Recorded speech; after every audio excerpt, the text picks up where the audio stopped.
করতে পারে শিক্ষক উস্তাদ। এজন্য ভাই উস্তাদ শিক্ষক কাছে আপনি রিপোর্ট নেবেন। আমাদের এখানে প্রত্যেক পরীক্ষায় আখলাকে নাম্বার দেওয়া হয়, চারিত্রিক নাম্বার দেওয়া হয়। আপনার ছেলে যেরকম একটা সাবজেক্টে 60, 70, 80 পায়, তার চারিত্রিক ভাবে সে কত নাম্বার পেয়েছে এটা আমরা দিয়ে দিই আমাদের পরীক্ষায়। কিন্তু দুঃখজনক ব্যাপার যে কোনো ছাত্র এ ব্যাপারে কোনো তার মাথা ব্যথা নেই, চিন্তা নেই, গবেষণা নেই, এমনকি গার্জিয়ান জানেও না যে আমার সন্তান আখলাকে চরিত্রে কত নাম্বার পেয়েছে। যাচ্ছি সে নাম্বার পেয়েছে ফেল নাম্বার 35। এই আখলাকে 35 কেন পেল? সাবজেক্টে খিতাবে কম পেতে পারে, সেটা হয়তো কিছু ক্ষতি হবে না। আখলাকে চরিত্রে তার নাম্বার যদি কমে যায় সেটা মানসিকতাই পড়া। এটা আমরা কয়েকজন অভিভাবক খেয়াল করেছি, কয়েকজন অভিভাবক জানি না। এজন্য আমাদের সাথে যোগাযোগ করতে হবে, সম্পর্ক রাখবেন। সম্পর্ক রাখলে কি ফায়দা হবে আমি আপনারা বলছি। বেশি গুরুত্ব দেন যদি আপনি আপনার সন্তানের ক্ষেত্রে আমাদেরকে বিরক্ত করেন, গুরুত্ব দেন, তা আমরাও আপনাদের সন্তানকে গুরুত্ব দেব, বিশেষভাবে দেখব। বিশেষ করে তাকে আমরা দেখব যে আপনার যেহেতু গার্জিয়ান গুরুত্ব দেয়, তাহলে উস্তাদ কি করে ছাত্রকেও বিশেষভাবে গুরুত্ব দেয়। আপনি যেহেতু আপনার সন্তানের ব্যাপারে আমাদেরকে বিরক্ত করছেন না, গুরুত্ব দিচ্ছেন না, আমরা হয়তো অনেক সন্তানের ব্যাপারে আমরা গুরুত্ব দিচ্ছি না। এটার কারণ হচ্ছে আপনি নিজে, এটা খুব ভালো বুঝবেন। 2 নম্বর বিষয় হচ্ছে যে আপনি যদি আপনার সন্তানের ব্যাপারে আমাদেরকে বেশি খোঁজখবর রাখেন, আমরা বিশেষ নজরে রাখি। 2 নম্বর হচ্ছে আপনার সন্তান দোয়া পায়।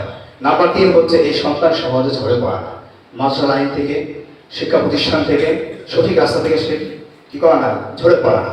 নাম্বার 4 হচ্ছে একটা ফায়দা হয় গুরুত্বপূর্ণ, আপনার সন্তানের ব্যাপারে আপনার আত্মবিশ্বাস তৈরি হয় উস্তাদের, না এই সন্তানকে আমাকে বিশেষভাবে করতে হবে, কারণ এর গার্জিয়ান ভালো, এই গার্জিয়ান খুব সচেতন, সে খোঁজখবর রাখে। এখানে যে রমজান আলী সাহেব কথা বলে না, প্রত্যেক সপ্তাহে সে খোঁজখবর নেয়, আমার সন্তানের কি অবস্থা, পড়া কি অবস্থা।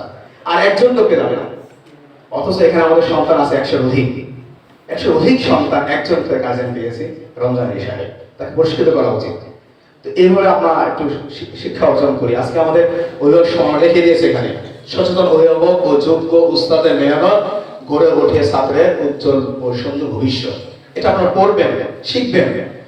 আপনাদের শুধু খালি একদিন ডেকেছি কিছু কথা বলার জন্য না, একটা পরিবর্তনের জন্য, একটা বাস্তব আমাদের আপনার সন্তানকে নিয়ে তার ভবিষ্যৎকে, তাকে আসল মানুষ রূপে গড়ে তোলার জন্য। আপনি তো ঠিকই কষ্ট করছেন, টাকা পয়সা অর্জন করছেন, মাসের পর মাস টাকা দিচ্ছেন, টাকা কার জন্য দিচ্ছেন, কেন দিচ্ছেন, এটা খোঁজ খবর আপনার না নেন, তাহলে এটা আপনার উদাসীনতা, ব্যর্থতা ছাড়া কিছুই হতে পারে না। এরপর একটা বিষয় হচ্ছে আপনার যে সন্তান না 1 বছর পূর্বে, 1 মাস পূর্বে কিছুই পারতো না, কোন একটি আয়াত হাদিস সে বুঝতো না, এখন তাকে আপনি জিজ্ঞাসা করেন, সে 3 ভাগের, আমি তো বুকে হাত দিয়ে বলতে পারি, সে গোটা কোরআন হাদিসের 3 ভাগের 1 ভাগ তরজমা ছাড়া সরাসরি সে বুঝে, আলহামদুলিল্লাহ সরাসরি বুঝে। জিজ্ঞাসা করে, এখানে আমরা সব অবস্থান করেছি। পরিচয় শুনো, 1400 বছরের আমরা এক কাফেলা, ইলমের ইমানের আমরা এক কাফেলা, 1400 বছরের আমরা এক কাফেলা, ইলমের ইমানের আমরা এক কাফেলা। আমরা